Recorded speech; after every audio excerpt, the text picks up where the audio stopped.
तो हेलो बच्चों, कैसे हैं आप लोग। पिछले क्लास में हम लोगों ने थ्योरम्स ऑफ डिटर्मिनेंट डिस्कस किया था और उस पर काफ़ी सारे मैंने जितने भी थ्योरम्स डिस्कस किए थे उनका मैंने प्रूफ भी आपको करवाया था। तो आज का क्लास में हम लोग कुछ जो थ्योरम्स हमारे बच गए थे उनको डिस्कस करेंगे और साथ में अगर टाइम बचे तो क्वेश्चंस भी प्रैक्टिस करेंगे। तो बिना किसी टाइम को ज़्यादा टाइम वेस्ट करते हुए हम लोग चलते हैं अपने क्लास की ओर। तो थ्योरम नंबर 7 हम लोग को पढ़ना था। तो थ्योरम 7 आपका यही लिखा हुआ है कि इफ़ टू एनी रो, ठीक है, इफ़ टू एनी रो और कॉलम, यानी अगर किसी भी रो या कॉलम में इफ़ टू एनी रो और कॉलम ऑफ अ डिटर्मिनेंट, ठीक है, इफ़ टू एनी रो और कॉलम ऑफ अ डिटर्मिनेंट, ठीक है, इफ़ टू एनी रो और column of a determinant a multiple of another row or column is added, then value of determinant remain the same. A multiple of another row or column, a multiple of another row or column is added, then value of determinant remains the same. Then value of determinant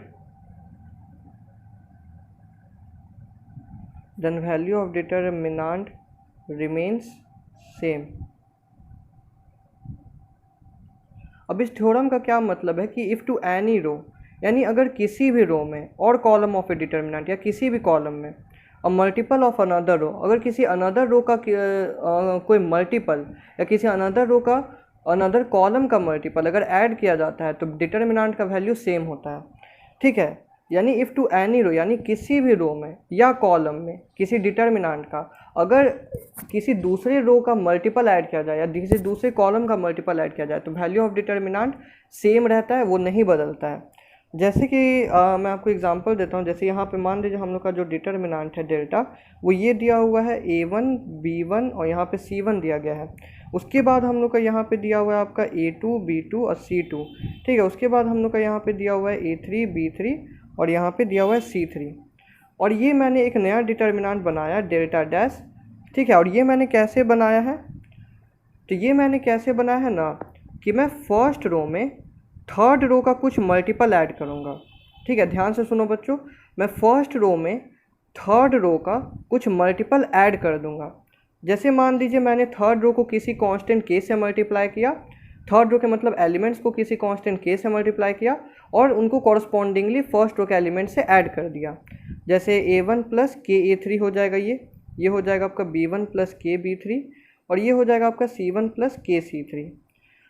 जैसे अगर आप इसको मतलब elementary row operation से दर्शाते हो तो मैंने आपको ये सब सिखाया हुआ एलिमेंट्री रो ऑपरेशन में कि ये इसको कैसे दर्शाया जाएगा। तो मैंने r1 में मतलब चेंज किया है, क्या, r1 प्लस के r3 मैंने ये चेंज कर दिया है, ठीक है। और ऐसा मैंने बना दिया और यहाँ पे सेकंड और थर्ड में तो कोई चेंज नहीं हुआ, तो ये तो a2 b2 c2 ही हो गया और ये तो a3 b3 c3 ही हो गया, ठीक है। तो इस कहने का ये मतलब है कि इस डिटर्मिनेंट का जो वैल्यू आएगा वो इस डिटर्मिनेंट के ही इक्वल आएगा, सेम रहेगा। Then the value of determinant remain same, इसका जो वैल्यू होगा वो इसी के बराबर होगा, सेम ही रहेगा, कोई अंतर नहीं पड़ेगा। यानी डेल्टा डैश भी डेल्टा के बराबर होगा, ये प्रूफ करना है, ठीक है। ये प्रूफ करना है आपको, मैंने अभी प्रूफ नहीं किया है। तो चलिए इसका प्रूफ देखते हैं हम लोग। तो देखिए मैं यहाँ पे ऐसे लिख सकता हूँ कि देन डेल्टा डैश मेरे पास क्या था, डेल्टा डैश आप देख सकते हो मेरे पास a1 प्लस के a3 था, यहाँ पे b1 प्लस के b3 था और यहाँ पे c1 प्लस के c3 था, ठीक है। और यहाँ पे जो है हम लोग के पास a2 b2 c2 है, a2 b2 c2 और यहाँ पे a3 b3 c3 है, a3 b3 c3 है। तो हम लोग जानते हैं कि जब भी किसी मतलब डिटर्मिनेंट के ईच रो के हर एक एलिमेंट को as a sum of two terms लिखा जाता है। तो determinant can also be expressed as a sum of two determinants. Whenever किसी अगर डिटर्मिनेंट के किसी एक रो या कॉलम के सभी एलिमेंट्स को as a sum of two terms लिखा जाता है तो उस डिटर्मिनेंट को भी as a sum of two determinants लिखा जा सकता है। ये इससे पहले प्रीवियस थ्योरम यही थ्योरम था। तो इसी बेसिस पे हम लोग इसको ऐसे लिख सकते हैं कि मैं इसका पहला एलिमेंट अगर ले लूँ तो a1, इसका पहला एलिमेंट ले लूँ तो b1, इसका पहला एलिमेंट c1, यहाँ पे a2 b2 c2 और यहाँ पे हो जाएगा a3 b3 और यहाँ पे c3, ठीक। अब प्लस इसका सेकंड एलिमेंट अगर हम लोग ले लें के a3, इसका सेकंड एलिमेंट के b3 और इसका सेकंड एलिमेंट के c3 और यहाँ पे a2 b2 c2 और यहाँ पे हो जाएगा a3 b3 c3, तो यहाँ पे हम लोग देख सकते हैं कि ये जो मेरे पास डिटर्मिनेंट है सेकंड डिटर्मिनेंट, इसके फर्स्ट रो के सभी एलिमेंट्स में के कांस्टेंट से मल्टीप्लाई है। फर्स्ट रो जो मतलब ये जो डिटर्मिनेंट है सेकंड डिटर्मिनेंट, इसके फर्स्ट रो के सभी एलिमेंट्स में के कांस्टेंट से मल्टीप्लाई है। तो इस कांस्टेंट को कॉमन ले लेते हैं, तो डिटर्मिनेंट में हो जाएगा a1 b1 c1, यहाँ पे हो जाएगा a2 b2 c2, और यहाँ पे हो जाएगा a3 b3 और c3, और प्लस इस कांस्टेंट को अगर कॉमन ले लेते हैं तो डिटर्मिनेंट बचेगा a3 b3 c3। मैंने इस यहाँ से k कॉमन ले लिया है बाहर, तो k into a3 b3 c3, यहाँ पे हो गया a2 b2 c2, और यहाँ पे हो गया a3 b3 c3। उसके बाद हम लोग देख सकते हैं फर्स्ट और थर्ड इसका आइडेंटिकल है, तो इस डिटर्मिनेंट का वैल्यू 0 हो जाएगा। तो delta dash is equal to हो जाएगा डिटर्मिनेंट में a1 b1 c1, यहाँ पे a2 b2 c2, और यहाँ पे हो जाएगा a3 b3 c3, अब प्लस ये k इंटू 0, ये 0 हो जाएगा।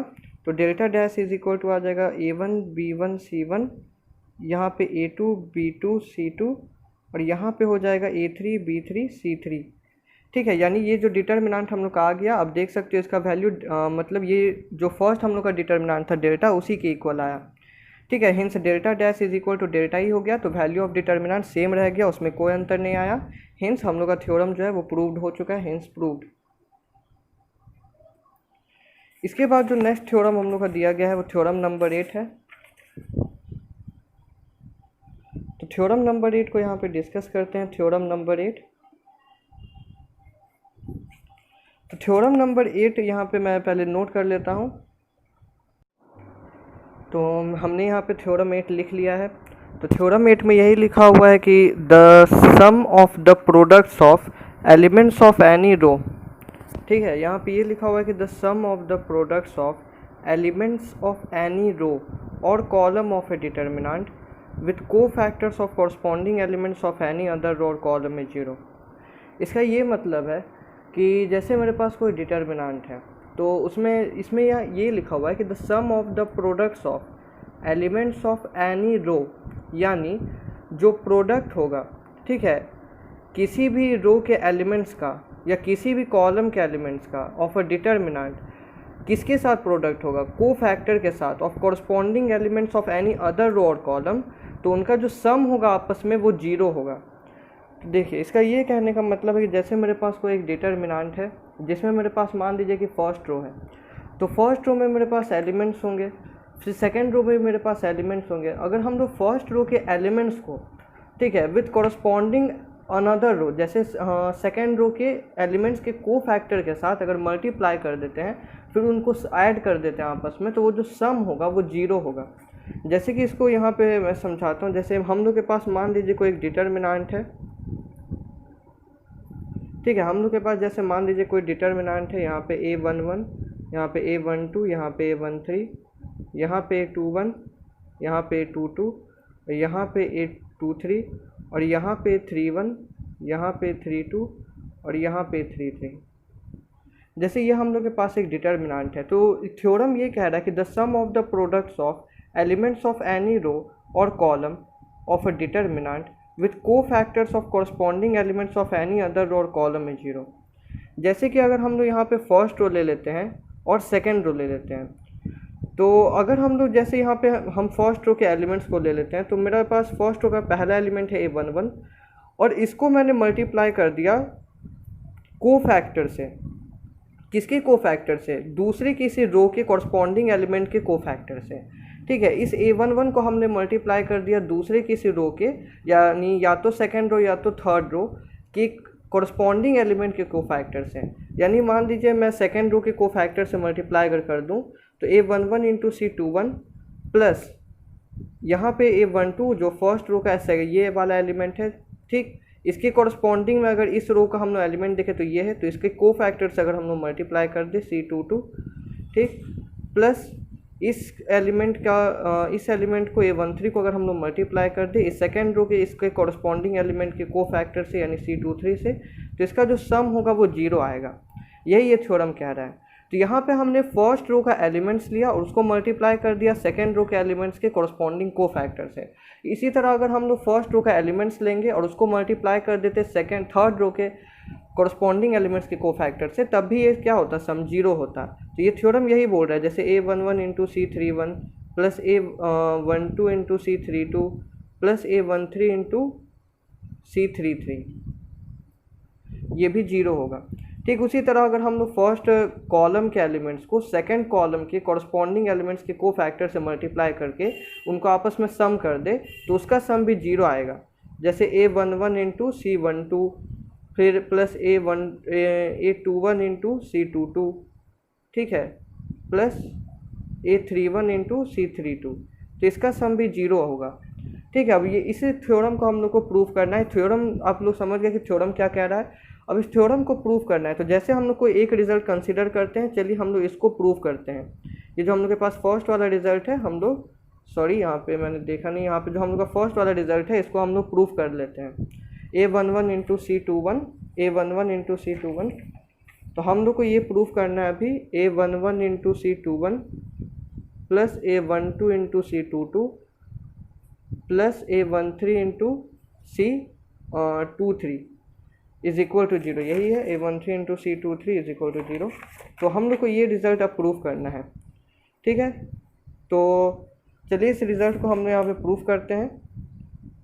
A11 इंटू अब C21 मेरे पास क्या हो जाएगा, तो -1 टू द पावर 2 प्लस 1 3 और इसका कोफैक्टर, तो इसका माइनर, तो C21 का आप माइनर यहाँ पे देख सकते हैं। C21 का माइनर क्या हो जाएगा, सेकेंड रो फर्स्ट कॉलम में है, सेकेंड रो फर्स्ट कॉलम में, तो ये इसको हम लोग एलिमिनेट कर देंगे, इसको एलिमिनेट कर देंगे, तो A12 इंटू अगर इसका हम लोग कोफैक्टर निकाले A21 का कोफैक्टर C21, तो ये मतलब गायब हो जाएगा, ये गायब हो जाएगा। ठीक है, तो ये गायब हो जाएगा, ये गायब हो जाएगा, तो A12 A13 A32 A12 A13 A32 और 33 A32 A33, फिर ये एलिमेंट इंटू मल्टीप्लाई में इसका कोफैक्टर, फिर -1 का पावर 2 प्लस 2 4, -1 का पावर 4, तो 1 ही हो जाएगा। ठीक, अब इसको अगर इसका कोफैक्टर लेते हैं C22 का, तो C22 है सेकेंड रो सेकेंड कॉलम में, तो C22 का अगर यहाँ पे हम लोग कोफैक्टर ले C22 का, तो ये सेकेंड रो सेकेंड कॉलम में है, तो ये एलिमिनेट हो जाएगा। ठीक है, ये एलिमिनेट हो जाएगा, ये एलिमिनेट हो जाएगा, तो A11 A31 A13 A33। ठीक है, तो यहाँ पे ये हो जाएगा A11 A31 A13 A33 A11 A31 A13 A33, फिर प्लस A13 इंटू C23, तो -1 का पावर 2 प्लस 3 यानी -1 का पावर 5, और यहाँ पे कोफैक्टर अगर हम लोग ले लेंगे C23 का, तो यहाँ पर हम लोग देख सकते हैं C23 में ये और ये एलिमिनेट हो जाएगा, माइनर इसका हो जाएगा A11 A31 A12 A32। ठीक है, तो यहाँ पे लिख लेते हैं A11 A31 A12 A32। फिर इसको अगर हम लोग यहाँ पे सॉल्व कर ले, तो ये माइनस साइन यहाँ पे -1 का पावर 3 है, तो यहाँ पे -A11 और ब्रैकेट में हो जाएगा यहाँ पे ऊपर से नीचे माइनस नीचे से ऊपर, तो A12 into A33 minus A32 into A13 plus A12 bracket में ऊपर से नीचे हो जाएगा यहाँ पे, तो A11 into A33 minus A31 into A13, फिर प्लस यहाँ पे माइनस साइन बाहर आगे आ जाएगा, तो माइनस A13 हो जाएगा, और यहाँ पे A11 इंटू A32 माइनस नीचे से ऊपर A31 इंटू A12, फिर उसको मल्टीप्लाई कर देते हैं, तो माइनस A11 A12 A33। ठीक, माइनस यहाँ पे माइनस माइनस प्लस हो जाएगा, तो plus A11 A32 A13 plus यहाँ पे A12 A11 A33। ठीक, फिर minus A12 A13 A31 minus A13 A11 A32, minus minus plus हो जाएगा तो प्लस A13 A31 A12। अब आप यहाँ पे देख सकते हैं कि यहाँ पे सॉरी यहाँ पे काफ़ी धुंधला हो गया है, तो हम लोग यहाँ पे देख सकते हैं कि यहाँ पे माइनस A11 A12 A33 है और यहाँ पे प्लस A11 A12 A33 है, तो ये और ये तो कैंसिल हो जाएगा। फिर यहाँ पे प्लस A11 A32 A13 है, यहाँ पे माइनस A11 A13 A32 है, तो ये और ये कैंसिल हो जाएगा। फिर यहाँ पे माइनस A12 A13 A31, यहाँ पे प्लस A13 A12 A31 है, तो ये कैंसिल हो जाएगा। तो इसका आंसर आ गया 0 और हम लोग को यही लाना था 0, तो हिंस प्रूव्ड। हम लोग को 0 ही लाना था क्योंकि वहाँ पे इसका जो रिज़ल्ट है, इसका जो मेन रिज़ल्ट है वो 0 के इक्वल है, तो 0 लाना था RHS और हम लोग का 0 आ चुका है, तो हिंस हम लोग का थ्योरम प्रूव्ड हो चुका है। ठीक है, तो अब चलते हैं कि डिटर्मिनांट को, जैसे डिटर्मिनांट के ऑपरेशंस के बारे में डिस्कस कर लेते हैं कि डिटर्मिनांट को जैसे अगर हम लोग सॉल्व करेंगे उसका प्रॉपर्टीज़ का यूज़ करके, अगर हम लोग प्रॉपर्टीज़ अप्लाई करेंगे डिटर्मिनांट को सॉल्व करने में, तो कैसे मतलब प्रॉपर्टीज़ हम लोग अप्लाई कर सकते हैं, मतलब डिटर्मिनांट को कैसे सॉल्व किया जा सकता है। तो यहाँ पे हम ये बताना चाहेंगे आप लोगों को कि जैसे डिटर्मिनांट को जैसे हम लोग जब सॉल्व करते हैं तो उसका प्रॉपर्टीज़ इस तरह से अप्लाई करते हैं कि किसी भी रो या कॉलम में maximum number of zeros obtain कर सकें। किसी जब डिटर्मिनांट को हम लोग सॉल्व करते हैं तो उसमें ऐसा रो ऑपरेशन या कॉलम ऑपरेशन करते हैं या प्रॉपर्टीज़ का यूज़ करते हैं जिससे उसके किसी पार्टिकुलर रो या कॉलम में maximum number of zeros obtain हो जाए। क्योंकि अगर किसी पार्टिकुलर रो या कॉलम में maximum number of zeros obtain हो जाएगा तो उस डिटर्मिनांट को हम लोग उसी रो या कॉलम से एक्सपैंड कर देंगे, क्योंकि 0 इंटू इट्स कोफैक्टर 0 हो जाएगा तो वो आसानी से सॉल्व हो जाएगा। तो मेन पर्पस जो होता है डिटर्मिनांट का रो ऑपरेशन या कॉलम ऑपरेशन करने का, वो ये होता है कि किसी भी पार्टिकुलर रो या कॉलम में maximum number of zeros obtain करे और उस डिटर्मिनांट को उसी रो और कॉलम से एक्सपैंड कर दे।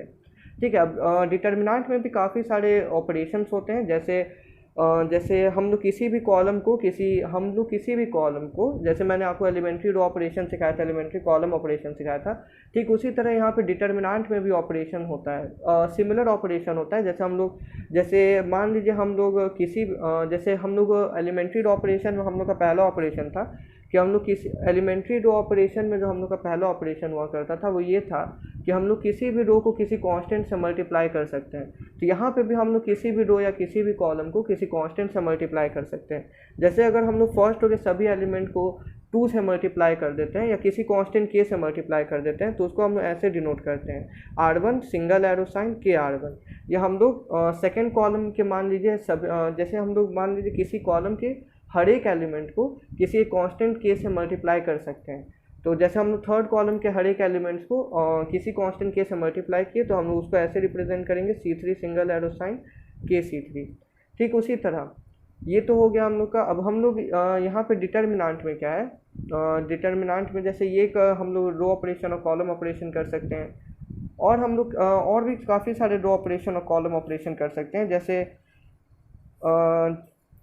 जैसे हम लोग किसी भी मतलब रो में किसी कांस्टेंट से मल्टीप्लाई करके उसको किसी अनदर रो में ऐड कर सकते हैं। हम लोग किसी भी रो में किसी कांस्टेंट से मल्टीप्लाई करके उसको अनदर रो के कॉरस्पॉन्डिंग एलिमेंट से ऐड कर सकते हैं। जैसे हम लोग मान लीजिए कि मेरे पास जो थर्ड रो है उसमें मैंने सभी एलिमेंट्स को 2 से मल्टीप्लाई करके उन कॉरस्पॉन्डिंग एलिमेंट्स को फर्स्ट रो के एलिमेंट से ऐड कर दिया। तो हम लोग का जो चेंज आएगा वो किस रो में आएगा, फर्स्ट रो में चेंज आएगा। तो उसको हम लोग ऐसे डिनोट करेंगे R1 single arrow sign R1 plus 2R3। ठीक है, जैसे हम लोगों ने क्या किया, थर्ड रो के सभी एलिमेंट्स को 2 से मल्टीप्लाई करके उन एलिमेंट्स को फर्स्ट रो के कॉरस्पॉन्डिंग एलिमेंट से ऐड कर दिया। तो उसको हम लोग ऐसे डिनोट करेंगे R1 सिंगल एरो साइन, यहाँ पे उस रो को लिखेंगे जिसमें चेंज हो रहा है। तो हम लोग किस में ऐड कर रहे हैं, तो फर्स्ट रो के एलिमेंट में ऐड कर रहे हैं। तो चेंज किस में होगा, फर्स्ट रो में, इसलिए मैंने पहले R1 लिखा है, फिर single arrow sign R1 plus 2R3। तो इसी तरह यहाँ पे भी हम लोग के पास रो ऑपरेशन और कॉलम ऑपरेशन है डिटर्मिनांट में भी। ठीक, तो हम लोग यहाँ पे क्वेश्चन डिस्कस कर रहे हैं। इस क्वेश्चन में हम लोग को इस डिटर्मिनांट का जो वैल्यू आएगा उसको इवैल्यूएट करना है, उस वैल्यू को निकालना है। डिटर्मिनांट में दिया हुआ है 2, 3, 5, 7, 8, 9, 65, 25, 86 और ये क्वेश्चन CBSE 2014 में पूछा गया है। तो इस क्वेश्चन को यहाँ पे डिस्कस करते हैं। जैसे इस डिटर्मिनेंट को हम लोग मान लेते हैं let delta is equal to this. ये जो स्टेप है वो हम लोग नेक्स्ट स्टेप में करेंगे, ठीक है। ये मैंने यहाँ पे क्वेश्चन में ही लिख दिया है कि let delta is equal to this, ये यहाँ पे हम लोग नेक्स्ट स्टेप में करेंगे। Let delta is equal to given determinant जो होगा उसको लिखेंगे। तो उसके बाद ये मेरे पास डिटर्मिनेंट हो गया। अब इसको हम लोग को सॉल्व करना है, तो यहाँ पे हम लोग प्रॉपर्टीज़ ऑफ डिटर्मिनेंट का यूज़ करेंगे, क्योंकि प्रॉपर्टीज़ ऑफ डिटर्मिनेंट लगाने से डिटर्मिनेंट काफ़ी इजीली सॉल्व हो जाता है। अगर आप इतने बड़े डिटर्मिनेंट को, मतलब कि इसमें जो बड़े बड़े एलिमेंट्स हैं 65, 75, 86, अगर हम लोग इसको मतलब कि लॉन्ग मेथड से एक्सपैंड करने लगे कि किसी भी एक पार्टिकुलर रो या कॉलम का कॉलम को लेके उस डिटर्मिनेंट को अगर एक्सपैंड करें उसका एलिमेंट इनटू उसका कोफैक्टर, जैसे कि मान लीजिए इसको अगर हम लोग फर्स्ट रो से एक्सपैंड करते हैं तो कैसे होता है लॉन्ग मेथड से, 2 इंटू उसका कोफैक्टर प्लस 7 इंटू इसका कोफैक्टर प्लस 65 इंटू इसका कोफैक्टर। तो यहाँ पे हम लोग लॉन्ग मेथड से इसको सॉल्व नहीं करेंगे, यहाँ पे हम लोग प्रॉपर्टीज़ का यूज़ करके इसको शॉर्ट मेथड से सॉल्व करने का कोशिश करेंगे, ठीक है। तो यहाँ पे आप देख सकते हैं कि अगर तो यहाँ पे हम लोग को शॉर्ट मेथड से हम लोग इस क्वेश्चन को सॉल्व करेंगे, ठीक है। तो अगर हम लोग यहाँ पे मतलब सेकंड कॉलम के हर एक एलिमेंट्स को, ठीक है, अगर हम लोग यहाँ पे सेकंड कॉलम के हर एक एलिमेंट्स को अगर 9 से मल्टीप्लाई कर दें तो यहाँ पे काफ़ी क्लोज हो जाएगा। देखिए 9 7 जा 63 होता है और ये 65 है, ठीक। फिर 9 8 जा 72 होगा, फिर ये 75 है, काफ़ी क्लोज हो जाएगा। 9 9 जा 81, 86 और 9 से मल्टीप्लाई मैं इसलिए कर रहा हूँ क्योंकि 9 7 जा 63, फिर 65 माइनस 63 2 हो जाएगा। 9 8 जा 72, 75 माइनस 72 3 हो जाएगा, 3 यहाँ पे भी है। फिर 9 9 जा 81, 86 माइनस 81 5 हो जाएगा, फिर यहाँ पे भी 5 है। तो हम लोग यहाँ पे ये अप्लाई करने जा रहे हैं कि C2 में हम लोग ये अप्लाई कर रहे हैं, C2 में 9C2। तो हम लोग का डिटर्मिनेंट क्या हो जाएगा, ये हो जाएगा 2 3 5, ये हो जाएगा 9 7 जा 63, 9 8 जा 72, यहाँ पे 9 9 जा 81, यहाँ पे 65 75 86। उसके बाद हम लोग यहाँ पे मतलब कि यहाँ पे 65 माइनस 63 2 आ जाएगा, यहाँ पे भी 2 है। 75 माइनस 72 3 आ जाएगा, यहाँ पे भी 3 है। 86 माइनस 85 5 आ जाएगा, यहाँ पे 5 है। तो हम लोग यहाँ पे अब ये अप्लाई करेंगे, अप्लाई थर्ड कॉलम में हम लोग अप्लाई करेंगे C3 माइनस C2, ठीक है। तो हम लोग का जो गिवन डिटर्मिनेंट है डेल्टा वो कुछ इस तरह से हो जाएगा। फर्स्ट कॉलम तो वैसा ही रहेगा, सेकंड कॉलम भी वैसा रहेगा, क्योंकि यहाँ पे चेंज हो रहा है वो थर्ड कॉलम में हो रहा है, C3 में अप्लाई किया जा रहा है। 65 माइनस 63 2 हो जाएगा, 75 माइनस 72 3, 86 माइनस 81 5 हो जाएगा। तो यहाँ पे हम लोग देख सकते हैं C1 एंड C3 आइडेंटिकल है। तो हम लोग ये प्रॉपर्टी पढ़े हैं कि जब भी डिटर्मिनेंट के किसी दो रो के सभी एलिमेंट्स या किसी दो कॉलम के सभी एलिमेंट्स आपस में आइडेंटिकल हो, मतलब सेम टू सेम हो, तो इस डिटर्मिनेंट का वैल्यू 0 हो जाता है। तो इस डिटर्मिनेंट का वैल्यू हो जाएगा 0 और इसका आंसर भी दिया हुआ डिटर्मिनेंट का वैल्यू 0 है, ठीक है। तो ये क्वेश्चन हम लोग का बिल्कुल सही है। अब एक नेक्स्ट क्वेश्चन डिस्कस करते हैं। यहाँ पे चलिए मैं इसी को डिस्कस कर लेता हूँ नेक्स्ट क्वेश्चन में। जैसे यहाँ पे हम लोग का डिटर्मिनेंट जो सॉल्व करना है वो दिया हुआ है, मतलब प्रूव करना है, प्रूव दैट डिटर्मिनेंट में 1 1 1 है, फिर यहाँ पे A B C है, B plus C plus A और A प्लस B, इसका वैल्यू हम लोग को 0 लाना है। ये प्रूव करके दिखाना है कि इस डिटर्मिनेंट को अगर हम लोग सॉल्व करेंगे तो इसका वैल्यू 0 होगा, ठीक है। ये प्रूव करना है कि इस डिटर्मिनेंट को अगर सॉल्व करेंगे तो इसका वैल्यू 0 होगा। तो लेट डिटर्मिनेंट जो हम लोग के पास दिया गया है 1 1 1 A B C और यहाँ पे B plus C plus A plus B, ठीक। हम लोग यहाँ पे देख सकते हैं कि अगर इन दोनों मतलब कि सेकेंड रो और थर्ड रो को आपस में ऐड करते हैं तो सेम एलिमेंट होगा। जैसे अगर हम लोग C3 में अप्लाई कर दे, C3 में C3 प्लस C2, अगर हम लोग C3 में अप्लाई कर दे C3 प्लस C2 तो ये क्या हो जाएगा, A plus B plus C, ये भी हो जाएगा B plus C plus A यानी A plus B plus C, ये भी हो जाएगा C plus A plus B यानी A plus B plus C। तो ये तीनों एलिमेंट सेम हो जाएगा, ठीक है। अब तीनों एलिमेंट जब सेम हो गया तो हम लोग के पास एक प्रोविज़न है कि अगर यहाँ पे तीनों मतलब यहाँ पे भी a प्लस बी प्लस सी, यहाँ पे भी a प्लस बी प्लस सी और यहाँ पे भी a plus B plus C है, तो हम लोग फिर उनको आपस में सब्ट्रैक्ट करके किसी मतलब कि आपस में सब्ट्रैक्ट करके maximum number of zeros obtain कर सकते हैं। तो ये काफ़ी मतलब बेनिफिशियल स्टेप है कि अगर हम लोग के पास सभी एलिमेंट सेम हो जाए, थर्ड मतलब कॉलम के सभी एलिमेंट अगर सेम हो जाए तो हम लोग आपस में सब्ट्रैक्ट करके maximum number of zeros obtain कर सकते हैं। तो इसलिए हम लोग यहाँ पे ये अप्लाई करेंगे, अप्लाई C2 में हम लोग अप्लाई करेंगे C2 प्लस C3, C2 में अप्लाई नहीं C3 में अप्लाई कर देते हैं, या फिर कहीं भी अप्लाई करें उससे कोई फ़र्क नहीं पड़ेगा। तो डेल्टा इज इक्वल टू हम लोग के पास डिटर्मिनेंट हो जाएगा 1 1 1। अगर हम लोग C2 में अप्लाई करते हैं C2 प्लस C3 तो a प्लस बी प्लस सी, ये a प्लस बी प्लस सी हो जाएगा, ये b प्लस सी प्लस ए, तो इसको हम लोग a प्लस बी प्लस सी भी लिख सकते हैं, और ये c प्लस ए प्लस बी, इसको भी a प्लस बी प्लस सी लिख सकते हैं, और यहाँ पे b प्लस सी है, c प्लस ए है, a प्लस बी है। फिर अगर हम लोग अब यहाँ पे हम लोग देख सकते हैं सेकंड कॉलम का हर एक element a plus B plus C है, तो हम लोग यहाँ पे a plus B plus C common ले सकते हैं। ठीक है, सेकंड कॉलम का हर एक element a plus B plus C है, तो हम लोग a plus B plus C बाहर कॉमन ले सकते हैं, तो इसको हम लोग लिख सकते हैं a plus B plus C, बाहर कॉमन ले लिया हम लोगों ने, तो डिटर्मिनेंट में हो जाएगा 1 1 1, और a plus B plus C common ले लेंगे तो यहाँ पे 1 हो जाएगा, ये भी 1 हो जाएगा, ये भी 1 हो जाएगा, और ये b प्लस सी जैसा था c प्लस ए और a प्लस बी रह जाएगा। अब आप यहाँ पे देख सकते हैं कि फर्स्ट कॉलम और सेकंड कॉलम आइडेंटिकल है, 1 1 1 1 1 1 है, और जब दो कॉलम आपस में आइडेंटिकल हो जाए तो डिटर्मिनेंट का वैल्यू 0 हो जाता है।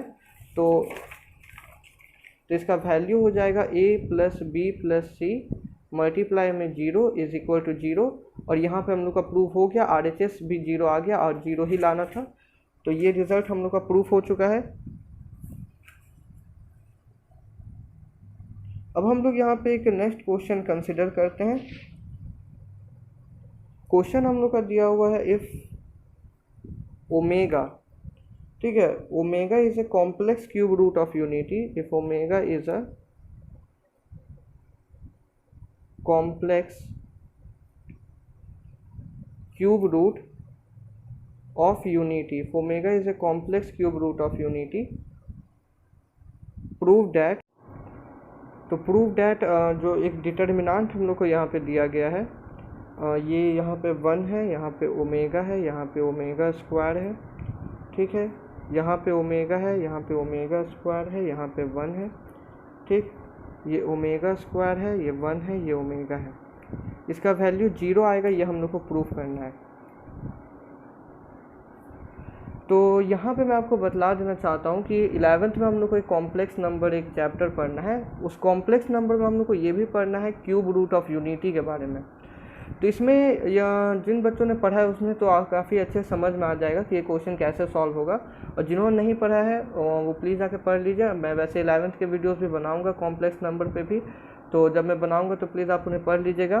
तो यहाँ पे यही दिया हुआ है कि omega is a complex cube root of unity, omega जो है वो कॉम्प्लेक्स क्यूब रूट है यूनिटी का, तो हम लोग को इस डिटर्मिनेंट का वैल्यू 0 प्रूफ करना है। ठीक है, अब देखिए यहाँ पे जब omega complex cube root of unity होता है तो एक रूल हम लोग को कॉम्प्लेक्स नंबर में पढ़ना होता है, एक फार्मूला होता है कि 1 प्लस ओमेगा स्क्वायर का वैल्यू 0 होता है। अगर omega complex cube root of unity है तो 1 प्लस ओमेगा स्क्वायर का वैल्यू 0 होता है, और इसी चीज़ का हम लोग यहाँ पे यूज़ करेंगे। अगर आप देख सकते हैं अगर हम लोग इन तीनों को आपस में ऐड कर दें तो 1 प्लस ओमेगा स्क्वायर ही होगा, 1 प्लस ओमेगा स्क्वायर ही है, अब 1 प्लस ओमेगा स्क्वायर ही है। तो अगर हम लोग यहाँ पे ये अप्लाई कर दें, जैसे अप्लाई C1 में C1 plus C2 plus C3, ठीक है, यानी हम लोग मतलब फर्स्ट कॉलम में सेकंड और थर्ड कॉलम के कॉरस्पॉन्डिंग एलिमेंट्स को अगर ऐड कर दें तो हम लोग यहाँ पे देख सकते हैं कि डिटर्मिनेंट क्या हो जाएगा, ये 1 plus omega square, 1 plus omega square, omega square plus 1, तो इसको हम लोग अरेंज करके ऐसे भी लिख सकते हैं 1 प्लस ओमेगा स्क्वायर, फिर यहाँ पे omega square plus 1 plus omega, तो इसको भी अरेंज करके ऐसे लिख सकते हैं 1 प्लस ओमेगा स्क्वायर, ठीक है, तो 1 प्लस ओमेगा स्क्वायर, फिर और ये दोनों तो सेम रह जाएगा ओमेगा स्क्वायर, ठीक, ये ओमेगा स्क्वायर, ये 1, फिर ये 1 और ओमेगा। अब यहाँ पे आप देख सकते हैं कि ये 1 प्लस ओमेगा स्क्वायर 0 हो जाएगा, ये भी 0, ये भी 0, ये ओमेगा स्क्वायर यहाँ पे 1, ये ओमेगा स्क्वायर 1 ओमेगा। अब एक डिटर्मिनांट के अगर किसी रो या किसी कॉलम में सभी एलिमेंट जीरो हो जाए तो इस डिटर्मिनांट का वैल्यू जीरो होता है, ये हम लोगों ने पढ़ चुका है थ्योरम, ठीक है। और एक थ्योरम क्या है इसमें, तो आप साफ देख सकते हैं कि अगर हम लोग इसको फर्स्ट कॉलम से एक्सपैंड करते हैं, थोड़े समय के लिए मान देते हैं अगर हम लोग इसको फर्स्ट कॉलम से एक्सपैंड करते हैं, तो zero into cofactor zero plus zero into cofactor zero plus zero into cofactor zero, तो इसलिए इस डिटर्मिनांट का वैल्यू जीरो होगा और जीरो लाना था तो हेंस प्रूव्ड, ठीक है। ये हम लोग का मतलब जो क्वेश्चन है वो बन चुका है, हेंस प्रूव्ड, ठीक है। अब इसके बाद हम लोग यहाँ पे क्वेश्चन डिस्कस करते हैं, जैसे प्रूव दैट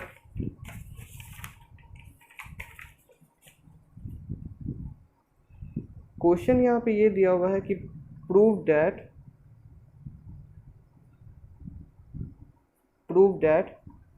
डिटर्मिनांट में है x sign theta cos theta, तो यहाँ पे ले लेंगे साइन थीटा कॉस थीटा, उसके बाद है minus sine theta minus x 1, और यहाँ पे लिया हुआ है कॉस थीटा 1x। प्रूव करना है कि ये जो डिटर्मिनांट है इज़ इंडिपेंडेंट ऑफ थीटा, मतलब थीटा पे डिपेंड नहीं करता है, इज़ इंडिपेंडेंट ऑफ थीटा।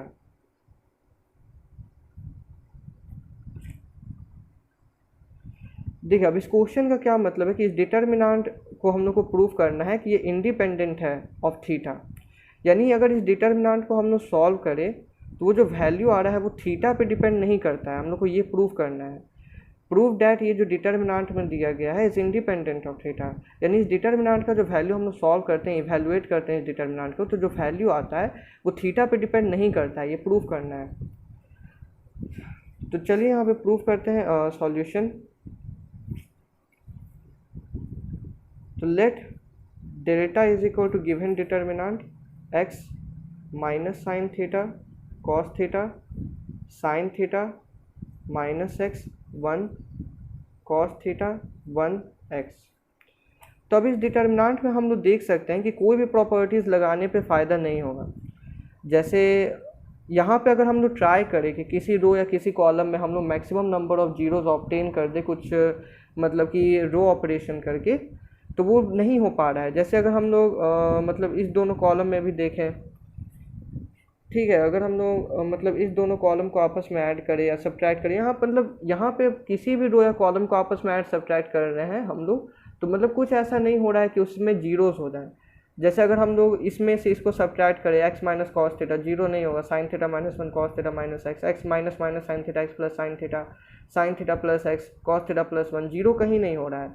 किसी कॉलम में भी कॉरस्पॉन्डिंग एलिमेंट्स को अगर सब्ट्रैक्ट करें तो जीरो नहीं हो रहा है। जीरो तब होता है जब सेम एलिमेंट्स रहें, ठीक है, जब सामने सामने जब सेम एलिमेंट्स हो जाए तब सब्ट्रैक्ट करने पे फ़ायदा होता है, तब वहाँ पे हम लोग अगर सब्ट्रैक्ट करते हैं तब जीरोज ऑब्टेन होता है। यहाँ पे कहीं भी सामने सामने सेम एलिमेंट्स नहीं है किसी भी रो या कॉलम में, तो यहाँ पे सब कहीं से भी जीरो नहीं आ रहा है। तो जब भी ऐसा रहे ना कि जहाँ पे रो ऑपरेशन नहीं लग रहा हो, मतलब सब्ट्रैक्ट करने पे जीरोज नहीं आ रहा हो या फिर जीरो किसी कॉलम या रो में ऑब्टेन नहीं हो पा रहा हो, तो उसको फिर डायरेक्ट हम लोग एक्सपैंड करते हैं।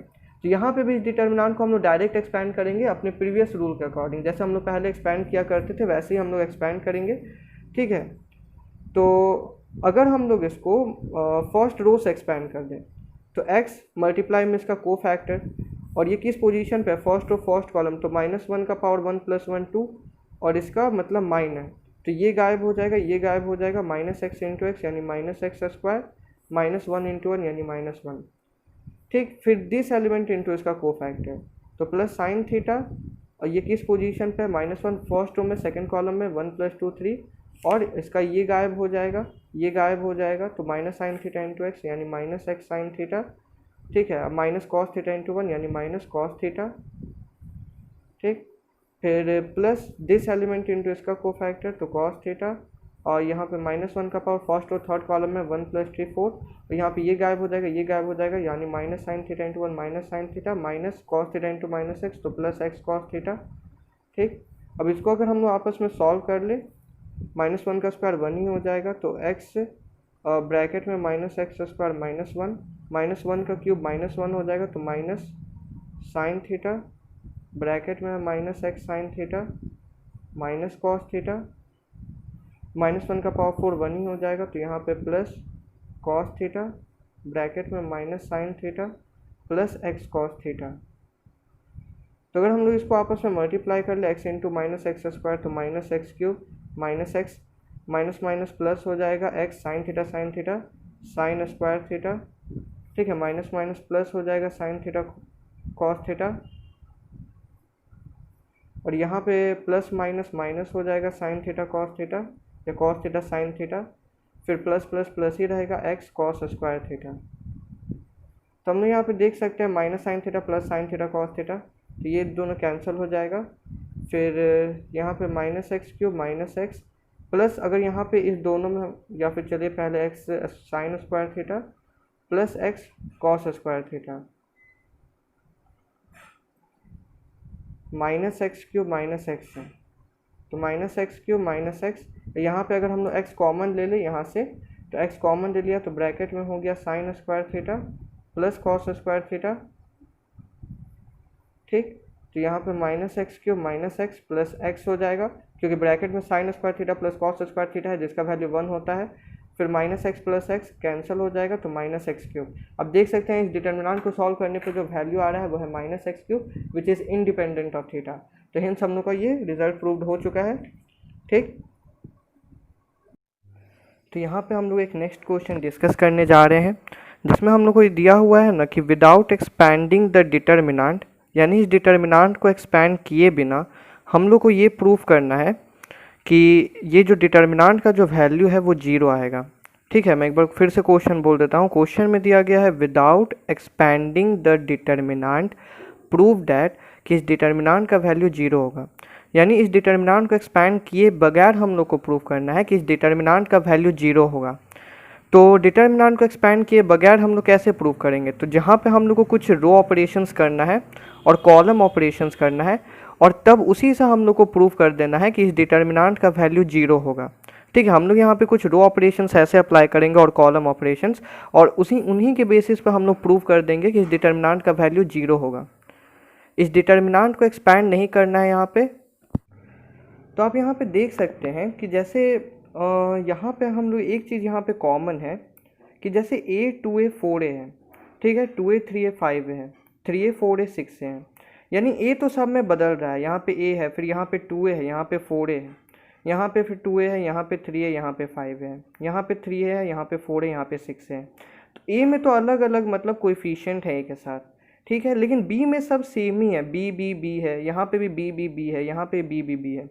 यानी अगर हम लोग आपस में कुछ सब्ट्रैक्शन करें तो b कैंसिल हो जाएगा और खाली a बचेगा, ठीक है। तो जैसे अगर मैं यहाँ पे ये अप्लाई करूँ, जैसे पहले हम लोग लिख लेते हैं कि लेट डेल्टा, जो हम लोग का डिटर्मिनेंट दिया गया है, a plus B 2a plus B 4a plus B, यहाँ पे भी है 2a प्लस बी, यहाँ पे 3a प्लस बी, और यहाँ पे 5a प्लस बी, और यहाँ पे 3a प्लस बी, यहाँ पे 4a प्लस बी, और यहाँ पे 6a प्लस बी। अब अगर हम लोग इस डिटर्मिनेंट में ये चीज़ अप्लाई करें, जैसे आप देख सकते हैं कि मैं अगर किसी दो रो के कॉरस्पॉन्डिंग एलिमेंट्स को आपस में सब्ट्रैक्ट करूँगा तो b कैंसिल हो जाएगा क्योंकि b सेम है। तो अगर हम लोग यहाँ पे ये अप्लाई कर दे R2 में R2 माइनस R1, मतलब मैं सेकेंड रो के सभी एलिमेंट्स में से फर्स्ट रो के कॉरस्पॉन्डिंग एलिमेंट्स को सब्ट्रैक्ट कर रहा हूँ, और साथ ही में हम लोग ये भी अप्लाई कर दें कि R3 में भी मैं यही अप्लाई कर दूँ, R3 में मैं अप्लाई कर दूँ R3 माइनस R1, यानी थर्ड रो के कॉरस्पॉन्डिंग एलिमेंट्स में मैं फर्स्ट रो के कॉरस्पॉन्डिंग एलिमेंट्स को सब्ट्रैक्ट कर दूँ, ठीक है। एंड R3 में R3 माइनस R1, अगर हम लोग यहाँ पे ये अप्लाई कर दें तो आप देख सकते हैं डिटर्मिनेंट का वैल्यू क्या हो जाएगा, 2a plus B minus A minus B, तो plus B minus B cancel, 2a minus A, यहाँ पे तो फर्स्ट रो में तो कोई चेंज नहीं होगा, a plus B 2a plus B 3a plus B, क्योंकि यहाँ पे आप देख सकते हैं कि मतलब जो रो ऑपरेशन है वो किस में अप्लाई हो रहा है, सेकेंड रो में अप्लाई हो रहा है और थर्ड रो में अप्लाई हो रहा है। तो फर्स्ट रो जैसा था वैसा ही रहेगा। सेकेंड रो में अगर हम लोग करते हैं R2 में R2 माइनस R1 अप्लाई करना है तो 2a प्लस बी माइनस ए प्लस बी, ठीक है। तो आप यहाँ पे देख सकते हैं कि क्या हो जाएगा, 2a plus B minus bracket में a प्लस बी, तो ये 2a plus B minus B plus B minus B 2a minus A हो जाएगा, तो ये a हो गया। Similarly 3a plus B -2a plus B हो जाएगा ब्रैकेट में, तो 3a plus B -2a minus B plus B cancel, 3a minus 2a ये भी a हो जाएगा, 4a plus B -3a minus B हो जाएगा, तो plus B cancel, 4a minus 3a ये भी a हो जाएगा। अब इसमें अगर हम लोग R3 में अप्लाई कर दे R3 माइनस R1, तो 4a plus B minus A minus B, 4a minus A 3a plus B minus B cancel, तो ये 3a हो जाएगा। 5a plus B -2a minus B, तो 5a माइनस 2a ये भी 3a हो जाएगा, plus B minus B cancel. 6a plus B -3a minus B, तो plus B minus B cancel, और 6a माइनस 3a हो जाएगा। ठीक है, अब उसके बाद यहाँ पे हम लोग क्या अप्लाई करें, जैसे अगर हम लोग यहाँ पे आप देख सकते हैं कि सेकेंड रो के मतलब सेकेंड रो में मेरे पास तीनों एलिमेंट्स ए हैं, तो हम यहाँ से ए कॉमन ले लेंगे। थर्ड रो के तीनों एलिमेंट्स 3a हैं, तो हम लोग यहाँ से 3a कॉमन ले लेंगे। तो मैंने यहाँ पे 3a कॉमन ले लिया, यहाँ पे a कॉमन ले लिया, तो यहाँ पे a प्लस बी हो गया, 2a प्लस बी हो गया, यहाँ पे 3a प्लस बी हो गया, यहाँ पे 1 1 1 हो गया, यहाँ पे भी 1 1 1 हो गया। अब आप यहाँ पे देख सकते हैं कि second row third row identical हो गया है, और किसी डिटर्मिनांट के दो रो के सभी एलिमेंट्स अगर सेम हो, आइडेंटिकल हो, तो इस डिटर्मिनांट का वैल्यू 0 हो जाता है। तो 3a इंटू ए इंटू यहाँ पे 0 हो जाएगा, तो डिटर्मिनांट का वैल्यू 0 हो जाएगा। और यहाँ पे हम लोग को प्रूव भी करना था कि डिटर्मिनांट का वैल्यू 0 लाना था, तो हिंस हम लोग का रिजल्ट यहाँ पे प्रूव हो चुका है, हिंस प्रूव्ड। ठीक है, तो हम लोग यहाँ पे क्वेश्चन डिस्कस करने जा रहे हैं। तो यहाँ पे हम लोग को इस डिटर्मिनांट का वैल्यू इवैल्यूएट करना है। आप देख सकते हैं कि डिटर्मिनांट में काफ़ी बड़ा वैल्यूज़ हैं। ठीक है, काफ़ी बड़े नंबर्स हैं, 265, 240, 219, 240, 225, 198, 219, 198, 181। ठीक है, तो ये सब बड़े नंबर्स हैं, और इस डिटर्मिनांट को हम लोग को इवैल्यूएट करना है। अब अगर आप इस डिटर्मिनांट को अगर डायरेक्ट एक्सपैंड करिएगा किसी रो या कॉलम से, वो जो लॉन्ग मेथड प्रोसेस अगर हम लोग उससे एक्सपैंड करें, तो कैलकुलेशन काफ़ी डिफ़िकल्ट होगा, काफ़ी बड़े कैलकुलेशन जाएंगे, उसको सॉल्व करने में थोड़ा टाइम लगेगा। तो हम लोग यहाँ पे रो ऑपरेशंस का यूज़ करके इसको पहले इस डिटर्मिनांट को थोड़ा सिंपल बनाएंगे। ठीक है, हम लोग यहाँ पे कुछ ऐसे रो ऑपरेशंस या कॉलम ऑपरेशंस करेंगे जिससे इस डिटर्मिनांट की इंट्रीज क्या हो जाए, छोटी हो जाए, जो बड़े नंबर्स दिए गए हैं वो थोड़े छोटे हो जाएं। उसके बाद हम लोग इस डिटर्मिनांट को आसानी से एक्सपैंड कर पाएंगे। ठीक है, तो चलिए यहाँ पे हम लोग कुछ रो ऑपरेशंस लगाते हैं। तो आप देख सकते हैं, ठीक है, आप यहाँ पे देख सकते हैं, मैं आपको बता देता हूँ कि अगर हम लोग मतलब आप देख सकते हैं यहाँ पे कि अगर हम लोग मतलब कि ये जितनी भी एंट्रीज दी गई हैं, ये जितने भी नंबर्स दिए गए हैं, वो आपस में थोड़े सिमिलर हैं। ठीक है, आपस में उनका उतना डिफरेंस नहीं है। ये 265 है, ये 240 है, 219 है, ये 240 है, ये 225 है, ये 119 है, ये 219, 198, 181, यानी आपस में उतनी डिफरेंसेस नहीं हैं। तो अगर हम लोग इसको आपस में सब्ट्रैक्ट कर दें, तो मेरे पास छोटी एंट्रीज आएंगे, छोटे नंबर्स आएंगे डिटर्मिनेंट में। तो हम लोग एक काम करते हैं कि फर्स्ट रो में हम लोग सेकेंड रो के एलिमेंट्स को सब्ट्रैक्ट कर देते हैं, और सेकेंड रो के एलिमेंट्स में थर्ड रो के एलिमेंट्स को सब्ट्रैक्ट कर देते हैं, क्योंकि फर्स्ट रो के एलिमेंट्स क्या है, सेकेंड रो के कॉरस्पॉन्डिंग एलिमेंट से बड़े हैं, तो पॉजिटिव ही इंट्रीज आएंगी सब्ट्रैक्ट करने पे। 219 माइनस 198, 240 माइनस 225, 265 माइनस 240। फिर वैसे ही सेकेंड रो में थर्ड रो के कॉरस्पॉन्डिंग एलिमेंट्स को सब्ट्रैक्ट कर दें, तो 240 माइनस 219, 219, 225 माइनस 198, 198 माइनस 181। तो हम लोग यहाँ पे ये अप्लाई करेंगे, अप्लाई R1 में हम लोग अप्लाई कर देंगे R1 minus R2, and same time पे R2 में अप्लाई कर देंगे R2 माइनस R3। ठीक है, तो आप यहाँ पे देख सकते हैं 265 माइनस 240, तो 5 में से 0 गया 5, 6 में से 4 गया 2, तो ये 25 हो जाएगा। 240 माइनस 225, 10 में से 5 गया 5, 3 में से 2 गया 1, ये 15 हो जाएगा। ये 9 में से 8 गया 1, और 9 में से 8 गया 1, और 11 में से 9 गया 2। ठीक है, तो ये 21 हो जाएगा। ठीक, उसके बाद 214 माइनस 219, 10 में से 9 गया 1, 3 में से गया 2, तो 10 में से 9 गया 1, 3 में से गया 2, 21। 15 में से 8 गया 7, 11 में से 15 में से 8 गया 7। ठीक है, 11 में से 9 गया 2, ये 27। 8 में से 1 गया 7, 9 में से 8 गया 1, और ये तो वही रह जाएगा। इसमें थर्ड रो में हम लोगों ने कुछ अप्लाई नहीं किया है, तो ये अभी बड़े इंट्रीज ही हैं। ठीक है, तो ये मेरे पास आ गया। ठीक, अब उसके बाद आप देख सकते हैं यहाँ पे कि यहाँ पे अब हम लोग को क्या अप्लाई करना चाहिए।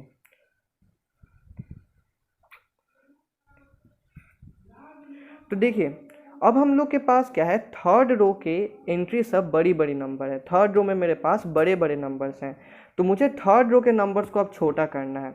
तो हम लोग थर्ड रो में अब सब्ट्रैक्ट करेंगे सेकेंड रो या फर्स्ट रो को। लेकिन आप देख सकते हैं कि ये सब नंबर्स जो हैं इसके अकॉर्डिंगली काफ़ी छोटे हैं। ये दोनों रो में जो नंबर्स हैं वो इस रो के अकॉर्डिंगली नंबर्स के काफ़ी छोटे हैं। तो हम लोग इस रो में किसी कांस्टेंट से मल्टीप्लाई करके इन एंट्रीज़ को बड़ा कर देंगे और तब हम लोग इसमें से सब्ट्रैक्ट करेंगे तो ज़्यादा फ़ायदा होगा। ठीक है, हम लोग क्या करेंगे, फर्स्ट या सेकंड रो में से किसी कांस्टेंट को मल्टीप्लाई कर देंगे और तब थर्ड रो में से उस रो को घटाएंगे। तो आप देख सकते हैं यहाँ पे अगर मैं फर्स्ट रो को ले लूँ तो 25 इंटू 8 200 होता है और ये 219 है, तो 19 का डिफरेंस हो जाएगा।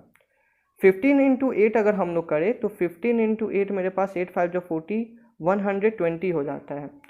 तो और 120 माइनस 198 माइनस 120 डिफरेंस छोटा हो जाएगा। फिर 21 इंटू 8 अगर हम लोग करें तो 8 1 जाए 8 168 और 181 माइनस 168 छोटा नंबर हो जाएगा। तो अगर हम लोग यहाँ पे ये अप्लाई कर दें, अप्लाई R3 में अगर हम लोग ये अप्लाई कर दें R3 माइनस 8R1, ठीक है, मतलब फर्स्ट रो के सभी एलिमेंट्स में 8 से मल्टीप्लाई करके उन एलिमेंट्स को थर्ड रो से सब्ट्रैक्ट अगर कर दें तब शायद फ़ायदा हो। ठीक है, तो यहाँ पे तो मेरा कोई चेंज नहीं होगा। 25 15 यहाँ पे 21, यहाँ पे मेरा 21 27 यहाँ पे 17 और 219 माइनस 25 इंटू 8। ठीक है, आप यहाँ पे करके देख लीजिए 219 माइनस 25 इंटू 8, तो 219 माइनस 25 इंटू 8 हो जाएगा 200, ये 19 हो जाएगा। तो ये मेरे पास 19 हो गया। फिर 15 इंटू 8 हो गया 120, तो 198 में से 120 अगर जाता है तो ये 8 और ये 7, तो 78 हो जाएगा। और ये 21 इंटू 8 हो जाता है 8 1 जा 8 16, 181 में से 168 सब्ट्रैक्ट करेंगे तो यहाँ पे 13 हो जाएगा। तो अब मेरे पास ये तीनों रो में छोटी छोटी एंट्रीज हो गई। ठीक है, अब इसके बाद हम लोग क्या करते हैं, अब और छोटा करने का कोशिश करते हैं। ठीक है, अब इसके बाद हम लोग इसको और थोड़ा छोटा करते हैं। आप देख सकते हैं कि अगर मैं फर्स्ट रो में सेकेंड रो के एलिमेंट्स को सब्ट्रैक्ट कर दूँ, 25 माइनस 21 4 हो जाएगा और इधर 21 माइनस 17 भी 4 हो रहा है, तो दो एलिमेंट सेम हो रहे हैं तो बाद में जीरोस कर सकते हैं। तो हम लोग यहाँ पे R1 में R1 माइनस R2 अप्लाई कर देते हैं और R2 में R2 माइनस R3 अप्लाई कर देते हैं। ऐसे सब्ट्रैक्ट करने से एलिमेंट्स और छोटे हो जाएंगे। तो यहाँ पे हम लोग यहाँ पे ये अप्लाई करने जा रहे हैं, R1 में R1 minus R2 and R2 में हम लोग अप्लाई करने जा रहे हैं R2 माइनस R3। तो आप देख सकते हैं ये R1 में R1 माइनस R2, तो 25 माइनस 21 4, 15 माइनस 17 7 में से 5 गया 2, 2 में से गया 1 और ये माइनस हो जाएगा क्योंकि 15 माइनस 17 हो रहा है, 21 माइनस 17 4 हो जाएगा। ठीक, फिर 21 माइनस 19 2 हो जाएगा, 27 माइनस 78, तो ये माइनस और ये 8 में 7 गया 1, 7 में जो माइनस 51 हो जाएगा, 17 माइनस 13 ये भी 4 हो जाएगा। यहाँ पे 19 78 13 हो जाएगा। ठीक है, अब ये मेरे पास हुआ, तो इसको हम लोग यहाँ पे नोट कर लेते हैं। डिटर्मिनेंट में हम लोग के पास क्या आ रहा है, 4 यहाँ पे है, यहाँ पे माइनस 12 है, यहाँ पे क्या आ रहा है 4 आ रहा है। ठीक है, फिर यहाँ पे 2 है माइनस 51 है, 2 है माइनस 51 है, यहाँ पे क्या आ रहा है 4 आ रहा है। यहाँ पे क्या आ रहा है 1978 है 13 है, तो 1978 और 13 है। ठीक है, ये मेरे पास डिटर्मिनेंट है। ठीक, अब हम लोग यहाँ पे क्या करते हैं, जैसे अब हाँ मैं यहाँ पे अगर देखूँ सेकंड कॉलम में तो ये 12 51 78 तीनों जो नंबर्स हैं वो 3 से डिविजिबल हैं। तो इस सेकंड कॉलम में से अगर हम लोग 3 कॉमन ले ले बाहर तो मेरे पास क्या बच जाएगा, ये 4 2 19 बच जाएगा, 3 4 जा 12 माइनस 4, 3 1 जा 3, 3 7 जा 21 माइनस 17, 3 2 जा 6, 3 6 जा 18, 4 4 13, ये मेरे पास हो गया। ठीक है, अब आप यहाँ पे देख सकते हैं कि अगर हम लोग यहाँ पे C1 में मतलब सेकेंड रो को ऐड कर दे और C2 में थर्ड रो को ऐड कर, हाँ यहाँ पे आप देख सकते हैं -4 है, यहाँ पे 4 है, तो 4 प्लस माइनस 4 0 हो जाएगा। यहाँ पे -4 है, यहाँ पे 4 है, तो -4 प्लस 4 0 हो जाएगा। तो हम लोग पहले क्या करते हैं, अप्लाई कर देते हैं C1 में C1 प्लस C2, ताकि ये 4 प्लस माइनस 4 0 हो। और हम लोग का मेन एम रहता है कि maximum number of zeros obtain करना, 4 प्लस माइनस 4 0, 2 प्लस माइनस 17, तो यहाँ पे हो जाएगा -15। 19 प्लस 26, 9 6 15 का 5, 2 1 3 1 4। फिर अब यहीं पे अगर, या फिर छोड़िए मैं आगे लिख देता हूँ 26, यहाँ पे 4 4 13। उसके बाद हम लोग यहाँ पे ये अप्लाई कर देते हैं C2 में, C2 प्लस C3, तो आप देख सकते हैं यहाँ पे 3 हो जाएगा मेरे पास, यहाँ पे हो जाएगा 0 -15, यहाँ पे हो जाएगा 45, यहाँ पे -4 प्लस 4 ये 0 हो जाएगा, -17 प्लस 4 -13 हो जाएगा, 26 प्लस 13 6 3 9 2 1 3 39 हो जाएगा, और यहाँ पे 4 4 13 है। अब आप देख सकते हैं यहाँ पे 0 है, -15 है, 45 है, तो अगर हम लोग इस कॉलम से 15 कॉमन ले लें, 0 में से आप कुछ भी कॉमन ले सकते हैं, ठीक है। मैं आपको यहाँ, सॉरी फॉर द डिस्टर्बेंस, तो मैं आपको यहाँ पे बतला देना चाहता हूँ कि आप किसी भी कॉलम से, मतलब अगर वहाँ पे जीरोज़ हैं तो उसमें से हम लोग कुछ भी कॉमन ले सकते हैं। 0 में से आप कोई भी नंबर कॉमन ले सकते हो। जैसे ये मेरे पास 0 है तो इसको हम लोग लिख सकते हैं 0 × 15, तब भी ये 0 ही रहेगा, तो हम लोग इस कॉलम में से 15 कॉमन ले सकते हैं। सिमिलरली इस कॉलम से हम लोग 13 कॉमन ले सकते हैं। मैं इसको लिख सकता हूँ 0 × 13, 0 × 13 भी 0 ही रहेगा, तो हम लोग इस कॉलम से 13 कॉमन ले लेते हैं, इस कॉलम से 15 कॉमन ले लेते हैं, तो ये 3 हो जाएगा। मैंने यहाँ से 15 कॉमन ले लिया 15, मैंने यहाँ से 13 कॉमन ले लिया 13, यहाँ पे हो जाएगा 0। आप देख सकते हो 15 मैंने -1 हो जाएगा, 15 3 × 45 0, यहाँ पे भी -1 हो जाएगा, 13 3 × 39 4 4 13। अब आप देख सकते हो कि फर्स्ट और सेकंड कॉलम आइडेंटिकल हो गया है, फर्स्ट और सेकंड कॉलम आइडेंटिकल हो गया है, तो इस डिटर्मिनेंट का वैल्यू हो जाएगा 0, तो 3 × 15 × 13 × 0 हो जाएगा, जो आगे चल के 0 बन जाएगा, ठीक है। तो इस मतलब इस क्वेश्चन का आंसर जो होगा वो 0 आना चाहिए, आई थिंक, हाँ 0 दिया गया है, ठीक है। तो आज का क्लास बस यहीं पे ख़त्म करते हैं। आपको मैं होप करता हूँ कि आपको ये क्लास काफ़ी अच्छा लगा होगा। इसमें मैंने डिटर्मिनेंट के जो अच्छे क्वेश्चंस थे मैंने टिक करके रखे थे, उसको मैंने आपको प्रैक्टिस करवाएं। अभी डिटर्मिनेंट के काफ़ी क्वेश्चंस मैंने प्रैक्टिस नहीं करवाए हैं, तो एक लेक्चर अभी और डिटर्मिनेंट के खाली क्वेश्चंस पे ही बेस्ड होगा, तो पढ़ाई करते रहिए, ठीक है बच्चों। अगर आपको ये वीडियो अच्छा लगे तो इस वीडियो को प्लीज़ लाइक कीजिए, शेयर कीजिए, और हमारे चैनल को अभी तक सब्सक्राइब नहीं किया है तो सब्सक्राइब कर लीजिए, ताकि मैं जितने भी, और बेल आइकन भी प्रेस कर लीजिए ताकि मैं जितने भी नए नए वीडियोस बनाते रहूँ नए नए चैप्टर्स पे, उसके नोटिफिकेशन आप तक सबसे पहले पहुँच जाए। तो अच्छे से पढ़ाई करते रहिए, बाय।